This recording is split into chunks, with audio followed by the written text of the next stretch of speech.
आदाब, मैं आगा खुर्शीद खान। लोकसभा चुनाव के ऐलान के बाद सभी दल अपनी तैयारी में जुट गए हैं। सभी राजनीतिक दलों की नज़र यूपी की 80 लोकसभा सीटों पर है। हर एक दल यहां अपनी धाक जमाना चाहता है। कहते हैं कि उत्तर प्रदेश में जिसने बहुमत हासिल की वह दिल्ली की कुर्सी के करीब पहुंच जाता है। आज के हमारे चुनावी सफ़र में हम एक ऐसी लोकसभा सीट की बात करेंगे जिसकी पहचान देश विदेश में वहां की शख्सियतों से होती रही है। जी हाँ, पश्चिमी उत्तर प्रदेश अमरोहा की पहचान शायर जॉन एलिया और बॉलीवुड के डायरेक्टर लेखक कमाल अमरोही से की जाती रही है। अमरोहा लोकसभा क्षेत्र में देश ही नहीं दुनिया का सबसे बड़ा गुरुकुल है, जहां की छात्राओं ने तीरंदाजी में पदक जीतकर लोकसभा क्षेत्र को एक पहचान देने का काम किया। इसी लोकसभा क्षेत्र से क्रिकेट खिलाड़ी मोहम्मद शमी ने पहचान दिलाई है। अमरोहा में कपास और वस्त्र का बड़े स्तर पर उत्पादन होता है और कॉटन के कपड़े, हथकरघा बुनाई, मिट्टी के बर्तन, चीनी मिल और गलीचे उत्पादन के छोटे उद्योग भी हैं। उत्तर प्रदेश की राजनीति में भी अमरोहा का ठीक ठाक चर्चित स्थान है। ये पहले मुरादाबाद ज़िले का हिस्सा हुआ करता था। अमरोहा में बने ढोलक की थाप पर दुनिया थिरकती है। गंगा जमुना तहजीब वाला अमरोहा कभी किसी दल विशेष का गढ़ नहीं रहा। इस सीट से हर पार्टी झंडा गाड़ चुकी है। निर्दल भी सांसद बन चुके हैं। कभी यह सीट कांग्रेस का गढ़ हुआ करती थी। 1952 से लेकर 1971 तक इस सीट पर शुरुआती 3 बार कांग्रेस और फिर लगातार 2 बार सीपीआई ने जीत दर्ज की थी। 1977, 1980 में जनता पार्टी, 1984 में कांग्रेस और 1979 में एक बार फिर जनता दल ने यह जीत दर्ज की। 1991, 1998 में इस सीट पर भारतीय जनता पार्टी की तरफ से पूर्व क्रिकेटर चेतन चौहान सांसद चुने गए। समाजवादी पार्टी सिर्फ 1996 में यहां से चुनाव जीत पाई है। 1999 में बहुजन समाज पार्टी के राशिद अल्वी ने चुनाव जीता। 2004 में यह सीट निर्दलीय और 2009 में आरएलडी के खाते में गई। फिर 2014 के चुनाव में मोदी लहर में बीजेपी से चौधरी कंवर सिंह तंवर और 2019 में अखिलेश और मायावती के गठबंधन से कुंवर दानिश अली ने जीत हासिल की।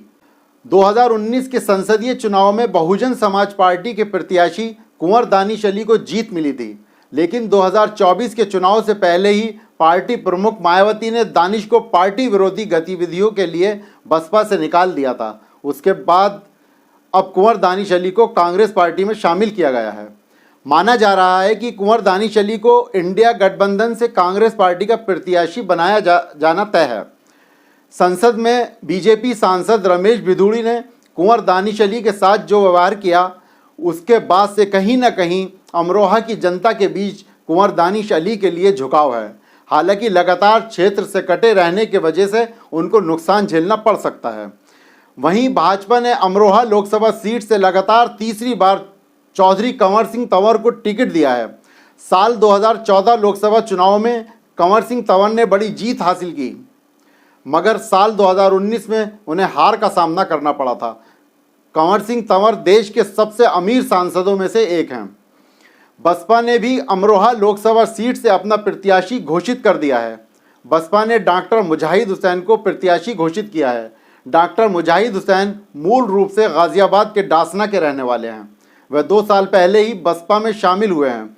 डॉक्टर मुजाहिद पेशे से BUMS डॉक्टर हैं। वो 2 साल पहले ही बसपा में शामिल हुए हैं। उनकी पत्नी बागे जहां डासना नगर पंचायत अध्यक्ष हैं। बसपा ने यहां से मुस्लिम प्रत्याशी को उतारकर कुंवर दानिश अली और इंडिया गठबंधन के समीकरण को बिगाड़ दिया है।